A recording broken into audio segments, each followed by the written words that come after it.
Welcome to star X Udaan academy. I am Pranshu Dubey. Today we will be discussing about Israel Iran war. आज हम जानेंगे कि Israel और Iran की वार क्यों हो रही है, क्या रीजन है इसके पीछे, what are the possible implication and what are the consequences related to this war. इन सब चीजों को हम डिटेल में जानेंगे और इस वीडियो को देखने के बाद after seeing this video you will get a crystal clarity कि एक्चुअल में क्या हो रहा है और क्या पॉसिबल कॉन्सिक्वेंसेस हो सकते हैं आफ्टर दिस वॉर। तो सबसे पहले हम जानते हैं कि इजराइल ने क्या किया। इजराइल ने ऑपरेशन राइजिंग लॉयन को लॉन्च किया है और उसने न्यूक्लियर वेपन्स, जो न्यूक्लियर फैसिलिटीज थी, उनको टारगेट किया है ईरान की, ठीक है, और मिसाइल बेसिस को डिस्ट्रॉय करने की कोशिश करी है और मतलब कर दिया है। और कुछ कैजुअलिटीज भी हुई, जैसे IRGC चीफ मारे गए ईरान के और 2 टॉप न्यूक्लियर साइंटिस्ट के भी मारे गए हैं, वहां पे उनकी भी डेथ हो गई है। और Iran responded with operation true promise 3। Iran responded with this operation जब इजराइल ने अटैक किया उनके ऊपर। Next, prevent Iran from enquiring nuclear weapon. क्यों इजराइल ने क्यों अटैक किया, क्या रीजन होगा इसके पीछे? कुछ तो वजह होगी ना, ऐसी तो कोई भी अटैक नहीं कर देता है ना। तो जो रीजन है वो क्या है? सबसे पहले उसको थ्रेट आ रहे थे, बहुत ज्यादा थ्रेट आ रहे थे। क्या थ्रेट आ रहे थे? कि हम इजराइल को वाइप ऑफ कर देंगे मैप से, मतलब we will be removing Israel from the map. How? Nuclear bombs डाल के। किसने किया? ये इजराइल के PM जो थे, उन्होंने इसको ऑफिशियल स्टेटमेंट दिया है, वीडियो प्रॉपर वीडियो है इसकी। एनरिचमेंट एक्सकेलेशन हुआ। अच्छा, अब ये एनरिचमेंट क्या होता है? एनरिचमेंट क्या होता है? अगर मैं बात करूं, यूरेनियम के 2 आइसोटोप्स होते हैं भाई। एक होता है यूरेनियम 238, एक होता है यूरेनियम 235, ठीक है। यूरेनियम 238 जो होता है वो अराउंड 99.3% है हमारे पास, जब हम नेचुरली उसको माइन करते हैं। और यूरेनियम 235 जो है हमारे पास वो 0.7% है, ठीक है। अब ये जो यूरेनियम 235 है, ये हमारा यूज होता है to make weapons. This uranium is used in to make weapons and the 99.3% जो है ये हमारा यूज होता है फॉर पावर जनरेशन। और न्यूक्लियर एनर्जी बहुत क्लीन एनर्जी है। ये अगर एक बार रिएक्शन इसका स्टार्ट हुआ तो ये बहुत लंबे समय तक चलता रहता है। जैसे एक सबमरीन है, वो सबमरीन जो है, अगर हम एक बार रिएक्शन उसमें स्टार्ट करते हैं तो उसको अराउंड 30 ईयर्स तक पावर देने की जरूरत नहीं है, ठीक है। तो इतनी पोटेंशियल लगता है न्यूक्लियर। तो अब क्या होता है कि हमारे पास 235 यूरेनियम 235 है, वो कम है। वो कितना है? वो सिर्फ 0.7 है। और यूरेनियम 238 जो है वो कितना है? 99.3% है। तो हम क्या करते हैं? हम एनरिच करना स्टार्ट करते हैं इसको, ठीक है ना। हम एनरिच करते हैं और एनरिच करके हम क्या बनाते हैं? यूरेनियम 235। और यूरेनियम 235 से फिर आगे वेपन्स बनाए जा सकते हैं। तो क्यों ईरान ने क्या किया है? ईरान ने भी सेम यही चीज करी है। ईरान ने अराउंड 60% तक प्योरिटी ले आया है। और जब वो 90% बना देगा ना, तब वो वेपन बना देगा, क्योंकि 90% के बाद वेपन बन जाती है। पावर जनरेशन के लिए कितना चाहिए? पावर जनरेशन के लिए सिर्फ 2 to 5% ही चाहिए होता है, इससे ज्यादा रिक्वायर्ड नहीं होता है, ठीक है। तो जब वो ऐसा कर देगा तो वो वेपन बनाने के बिल्कुल क्लोज पहुंच जाएगा। आगे अगर बात करते हैं मैप में, अगर ये थोड़ा सा देखें हम यहां पे, तो ये साइट्स जो हैं इनको टारगेट किया गया है, ठीक है ना। इन सब साइट्स को टारगेट किया गया है और वहां पे न्यूक्लियर फैसिलिटीज को टारगेट किया। और मे बी पॉसिबिलिटी ये भी बताई जा रही है कि वो न्यूक्लियर जो है, जो मतलब रेडिएशन है, वो वहां पे फैल रहा है। आगे बढ़ते हैं, ठीक है। नेक्स्ट रीजन क्या है? Exploit Iran and weaken regional position. अब ईरान को ने काफी ज्यादा किया, क्योंकि प्रॉक्सी वार जो उनके बीच में चल रही थी, ईरान एलाइज जैसे हमास, हिजबुल्लाह, ठीक है, ये काफी ज्यादा वीक हो गए जब गाजा वॉर खत्म हुई है। और उसके बाद सीरिया जो है वो भी रिजीम कोलैप्स हो गया। अगर यहाँ पे मैप में देखोगे तो सीरिया कहां पर है? सीरिया यहाँ पे लोकेटेड है, ठीक है, तो उसके पास में ही है। तो यहाँ पे वॉर बहुत पहले से चलती हुई आ रही है, आज कुछ नई वॉर नहीं चल रही है, ठीक है। नेक्स्ट, इजराइल की जो स्ट्राइक हुई है, ठीक है, उसने ईरान के जो एयर डिफेंस सिस्टम है उसको भी डिग्रेड कर दिया, पूरा का पूरा खत्म कर दिया है, ठीक है। They destroyed the air defence system. And then जो IAEA है, ये बच्चे ये क्या है? ये हमारा है वॉचडॉग। ये वॉचडॉग है।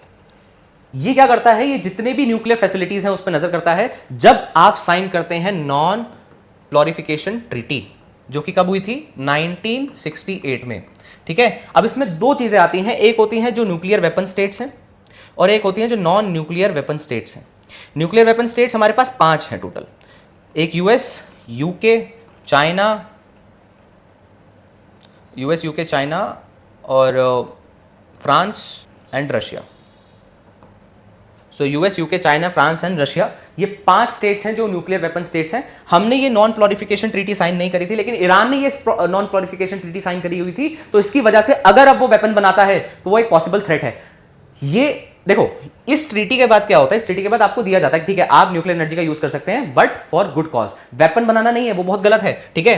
तो 1968 में इन 5 स्टेट्स ने तो बना लिया था, इसके बाद इन्होंने मिलकर एक साइन किया और साइन के बाद के और कोई नहीं बनाएगा। इंडिया ने इसको साइन नहीं किया हुआ है, साउथ कोरिया ने भी इसको साइन नहीं किया है, पाकिस्तान ने भी इसको साइन नहीं किया है, इसलिए जो सारे स्टेट्स हैं इनके पास वेपन्स हैं, न्यूक्लियर वेपन, बट और हम उनको यूज कर सकते हैं, ऑब्वियसली कभी भी कर सकते हैं, लेकिन अगर इसको कोई साइन कर देता वो आगे यूज नहीं कर सकता। ईरान ने इसको साइन किया हुआ है।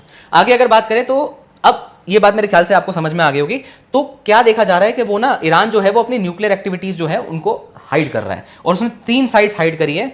ये 3 साइट्स जो आपकी यहां पे मेंशन है, तुर्जाबाद, फरामिन और लावेसियन, ठीक है। इन सबको उसने छुपा के रखा हुआ आईएए से, उसने शो नहीं किया, मतलब आईएए जाता है जाके चेक करता है, कभी भी चला जाता है, ठीक है, और जाके चेक करता है कि ये यहाँ पे कुछ वेपन तो नहीं बनाया जा रहा, इस एनर्जी का ठीक तरीके से यूज हो रहा है या नहीं हो रहा है, ठीक है। तो इन चीजों को लेके बात करते हैं। नेक्स्ट क्या होता है, break down of nuclear negotiation. अब क्या होता है कि जो 6th round of nuclear negotiation होने वाली थी यूएस और ईरान के बीच में ओमान में, वहां वो कैंसिल कर दी गई बाय ईरान। तो ईरान ने उस चीज को कैंसिल कर दिया, ईरान अब वो वहां इन पे डिस्कशन नहीं करने जा रहे हैं। नेक्स्ट बात करते हैं कि इंपॉर्टेंस क्या है of Israel for India. India के लिए कैसे इंपॉर्टेंट जाएगा, तो एक तो मेजर हमारा डिफेंस पार्टनर है, ठीक है ना, टॉप 3 आर्म सप्लायर है इंडिया का, ठीक है। एक्सपोर्ट जैसे स्पाइस बॉम्ब हो गया, हेरोन ड्रोन्स हो गए, सर्विलेंस सिस्टम हो गया, मिसाइल डिफेंस सिस्टम हो गया, तो हम ये सब चीजें मंगवाते रहते हैं।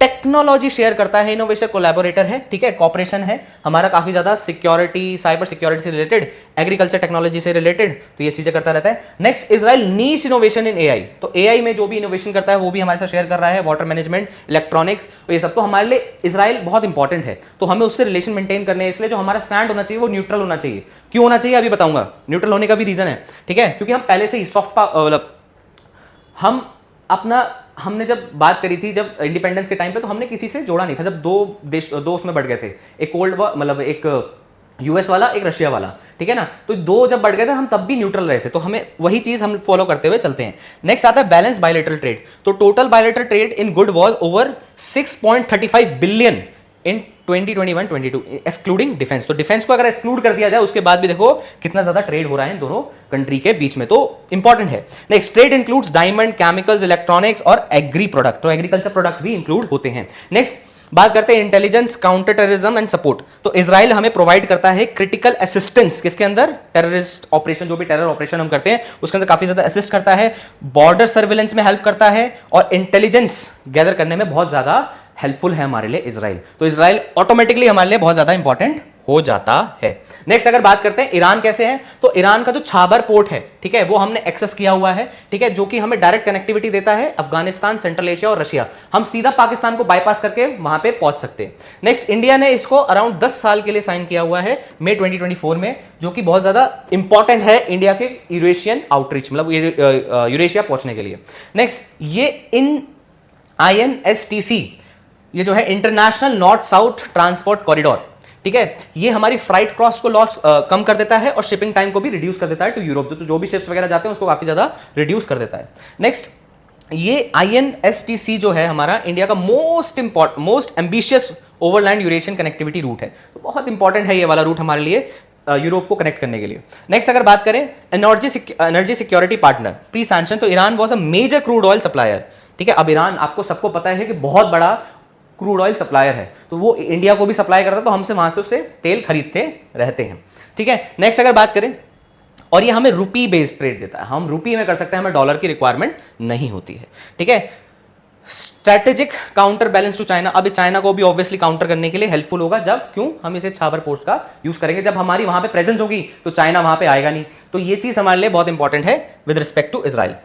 अच्छा एक चीज और मैं डिस्कस करना चाहता हूं इससे पहले, मैंने बात करी थी कि हमारे लिए क्या इंपॉर्टेंट हो जाएगा, है ना, मतलब कैसे क्या इंप्लीकेशन, इंडिया को क्या करना चाहिए। अब इंडिया अपना जो स्टैंड रखे ना भाई, वो रखे न्यूट्रल बोल रहा हूँ यार, न्यूट्रल रखे, ठीक है ना, ओके एक मिनट, अपना वो स्टैंड क्या रखे, न्यूट्रल रखे, मतलब उसको ना इनकी साइड लेनी है ईरान की, ना ही इजराइल की साइड लेनी है, वो अपना न्यूट्रल रह के चले। प्लस अब जब ये वॉर होगी तो उससे क्या होगा, ऑयल प्राइसेस जो हैं वो राइज कर जाएंगे, ठीक है ना, अब पेट्रोल महंगा होने वाला है जब ये वॉर चल रही है, क्योंकि वहां पे जो मेन सप्लायर है वो यही है, तो हमारा तो सिंपल ये स्टैंड रहेगा कि किसी तरीके से न्यूट्रल रहें, लेकिन देखते हैं आगे क्या डेवलपमेंट्स होती हैं, उसी के हिसाब से आगे देखेंगे क्या चलता है, ठीक है। तो that is for today. So I guess आपको मेरी बात कन्वे हो गई होगी, और ऐसे ही और भी इंफॉर्मेटिव्स के लिए हमारे साथ जुड़े रहें। StarX उड़ान अकेडमी, ठीक है, ये आपको इंफॉर्मेशन प्रोवाइड करता रहता है। और अगर आप मेरा इंस्टाग्राम पेज भी फॉलो कर सकते हैं, GS बाय प्रांशु दुबे, और टेलीग्राम पे भी आप मुझे फॉलो करते हैं, मैं कॉन्स्टेंटली वहां पे इंफॉर्मेशन आपको देता रहूंगा और देता रहता हूं, ठीक है ना। तो इसी के साथ वीडियो को एंड करते हैं। जय हिंद।